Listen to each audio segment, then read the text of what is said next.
Hello, everybody. Welcome to Everest Coaching Institute. Today, we will discuss Class 7 Science. Chapter name is Weather, Climate and Adaptations of Animals to Climate.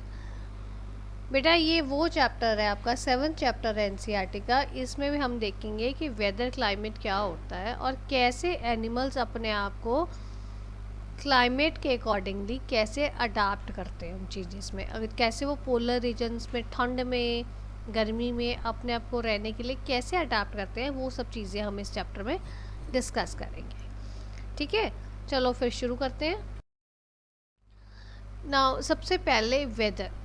अब weather क्या होता है ये देखो, आपके सामने slide में मैंने 12 टाइप्स ऑफ वेदर की पिक्स लगाई हुई हैं। यहाँ पे एनिमेशंस चल रही हैं। एक आपका जैसे फर्स्ट है वो पार्टली क्लाउडी स्काई है, सनी भी है ना, क्लाउड्स हैं थोड़े से और सन भी आ रहा है। सेकेंड वाले में स्नोफॉल हो रही है। थर्ड वाले में सनी भी है, पार्टली सनी है और पार्टली रेनी भी हो रहा है। नेक्स्ट फोर्थ में आपका पार्टली क्लाउडी है, मतलब पार्टली क्लाउडी नहीं है, वो पूरा ही क्लाउडी है और रेन हो रही है।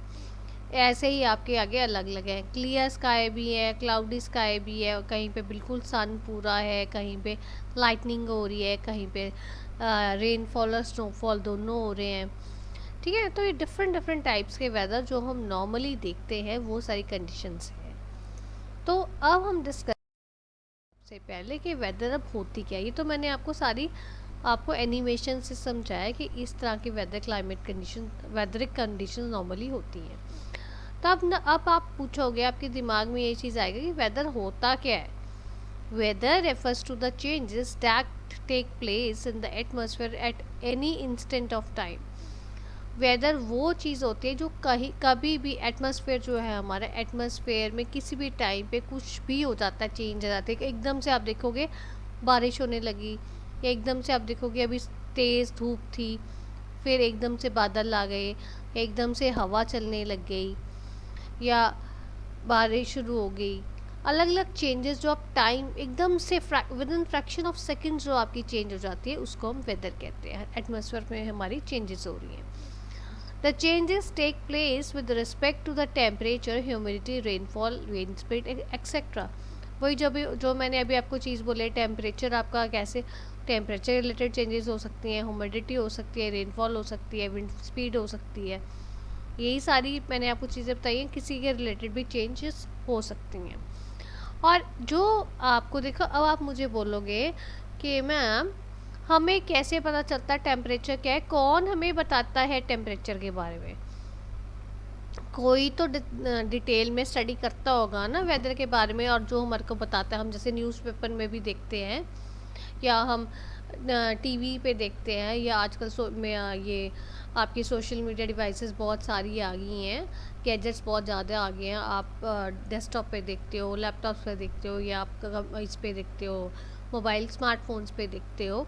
आप इन सारी चीज़ों पे क्या देखते हो, आप देखते हो कि अगर आप कभी कोई चैनल निकाल लो न्यूज़ का या वेदर रिपोर्ट्स के बारे में, तो आपको वो बताते हैं पूरी कि आज आपको टेम्परेचर कैसा रहेगा, आज आपका टेम्परेचर सनी है, क्लाउडी है, रेनफॉल है, क्या है, ह्यूमिडिटी कितनी है कितनी नहीं, ये सब आपको डिटेल में बताते हैं।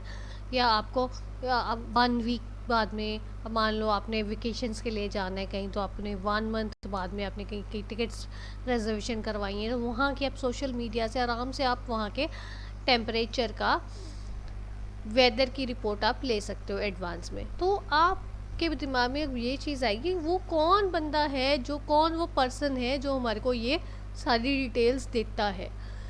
जो पर्सन वेदर के बारे में पूरी डिटेल्स पढ़ता है, स्टडी करता है, उसको हम मेट्रोलॉजिस्ट बोलते हैं।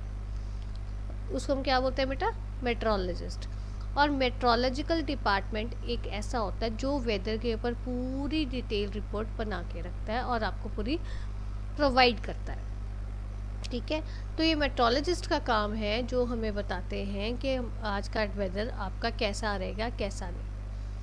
ठीक है, जो आप न्यूज़पेपर में देखते हो लिखा होता है sunrise at this time and temperature आज कैसा रहेगा, आज sunset at this time, moon rise at this time. जैसे नॉर्मली जब लेडीज़ अपना फास्ट रखती हैं ये करवा चौथ का या ये तीज का रखती हैं या वट एवर जितने भी फास्ट रखते हैं। मून जब इन्होंने देखना होता है तो वो मून कितने बजे आएगा, मून राइज कितने बजे होगा, वो हमारे को मेट्रोलॉजिस्ट डिपार्टमेंट से मेट्रोलॉजिस्ट स्टडी करके हमारे को बताता है। ठीक है, सो नाउ कम्स टेम्परेचर। अब हम वो डिटेल में सारी चीज़ें समझते हैं। पहले हमारे को टेम्परेचर के बारे में पता चलता है। अब टेम्परेचर क्या होता है कि एक एटमॉस्फेयर में हमारे पास हमारा कितनी हॉटनेस या कोल्डनेस है टेम्परेचर में, द डिग्री ऑफ हॉटनेस और coolness of the atmosphere is known as temperature. Temperature क्या होता है, एटमॉस्फेयर में कितना गर्मी है या कितनी ठंडक है, किस डिग्री पे तक गर्मी है ठंडक है, वो हमारे को पता चलता है।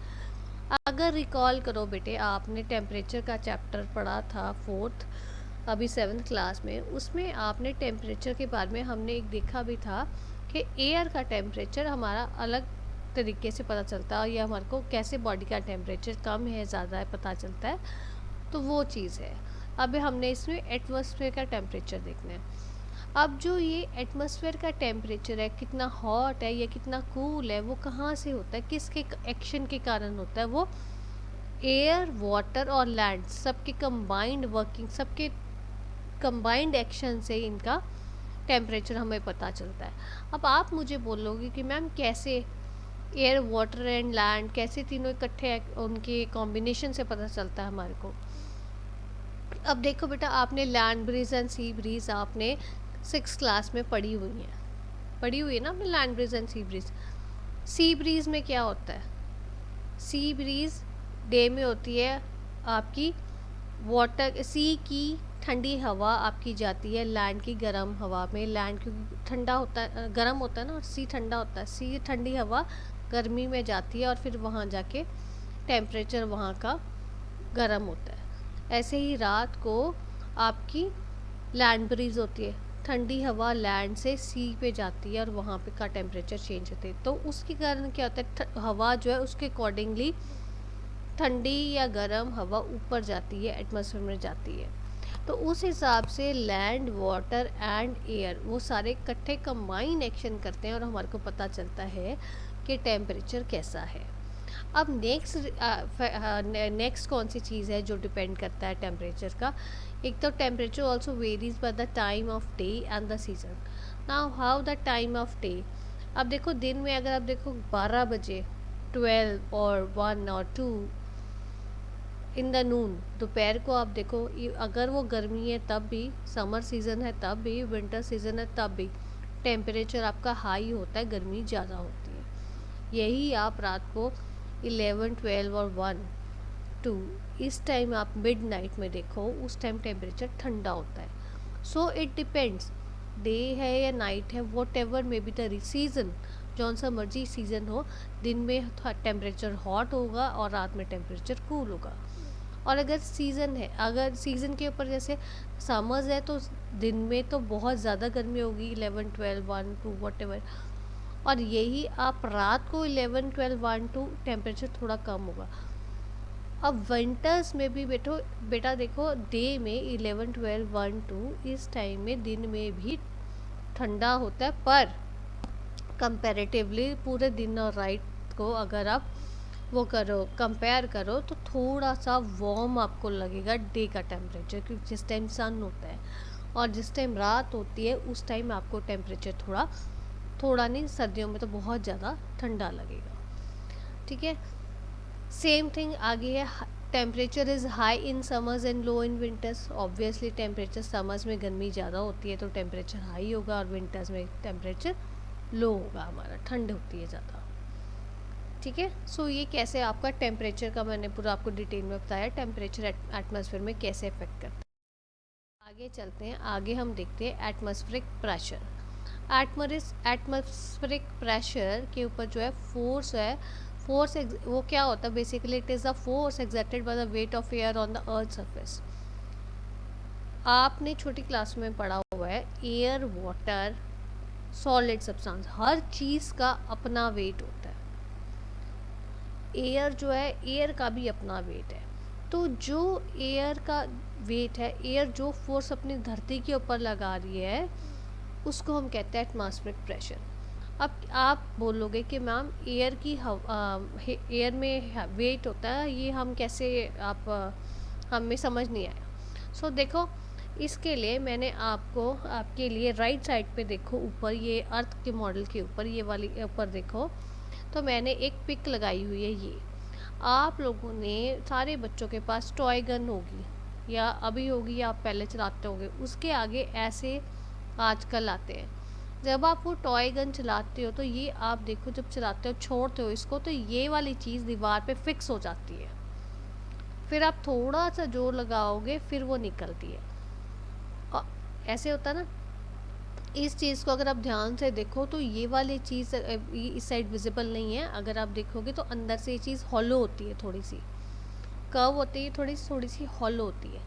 तो जब आपने अपनी गन हिट किया इसको, आपने जब गन चलाई तो क्या हुआ, इसके अंदर जो हवा तो हर जगह होती है, एयर है, वो एयर ने जब वो जाके वॉल पे लगी, जब ये चीज़ वॉल पे फिक लगी है, उसके कारण लगने पे क्या हुआ कि इस चीज़ के आसपास तो सारी जगह आपकी हवा थी, वो हवा प्रेशर डाल रही है और ये अंदर से इतनी स्पीड से आई है कि जो इसके ओपन स्पेस में, हॉलो स्पेस में जो एयर थी वो सारी एयर बाहर निकल गई और वो दीवार पे चिपक गई। वो जब दीवार पे चिपक गई तो वैक्यूम बन के चिपकी है, उसके अंदर कोई एयर है नहीं कि जो उसको प्रेशर डालेगी और वो नीचे गिरेगा। सो आसपास की एयर जो है उसके ऊपर प्रेशर डाल रही है तो वो फिक्स्ड है वहाँ पे, इसीलिए आप थोड़ा सा उसके ऊपर अगर आप प्रेशर लगाते हो तब वो निकलती है वॉल से। ठीक है, it means that air exerts it's pressure, air के बीच में प्रेशर है। जो आप देखो, नेक्स्ट चीज़ अब करते हैं। अब आप देखो, जो मैंने आपको ये समझाया हुआ है कि जब आप रूम में वेंटिलेशंस हमारे को क्यों चाहिए, क्योंकि कमरे की गर्म हवा जो है, विंडोज़ एंड वेंटिलेटर्स हमें क्यों चाहिए होते हैं, क्योंकि कमरे में गर्म हवा है, जब वो विंडो खोलते हैं हम तो ठंडी हवा आती है रूम में, और जो गर्म हवा है वो हैवियर इन वेट हो जाती है, हैवियर इन वेट होने के कारण वो ऊपर जाती है और जो ठंडी हवा होती है वो नीचे रहती है। सो कूल एयर हमेशा, जो कूल एयर जो होती है वो हैवियर होती है और जो आपकी वार्म एयर है वो लाइट हो जाती है, लाइट होने के कारण वो ऊपर जाती है और वहाँ से वो वेंटिलेटर से बाहर निकल जाती है। सो इसलिए जो कूल एयर जो है आपकी वो ज़्यादा प्रेशर एक्सर्ट करती है। ठीक है, हॉट एयर लाइटर होती है और वो राइज अप हो जाती है। यही जो मैं आपको अभी बात बता रही हूँ ना, वेंटिलेटर्स एंड विंडोज़ हम क्यों रखते हैं कि विंडोज से ठंडी हवा आए, वो नीचे रहती है, और जो कमरे की गर्म हवा आती है वो हैवी हो जाती है वेट में, हॉट एयर लाइट हो जाती है और जो ठंडी हवा है वो हैवी होती है, और ठंडी हवा हैवी होती है तो वो नीचे रहती है, और जो लाइट हवा होती है, गर्म हवा, वो हमारी ऊपर वेंटिलेटर से बाहर चल जाती है।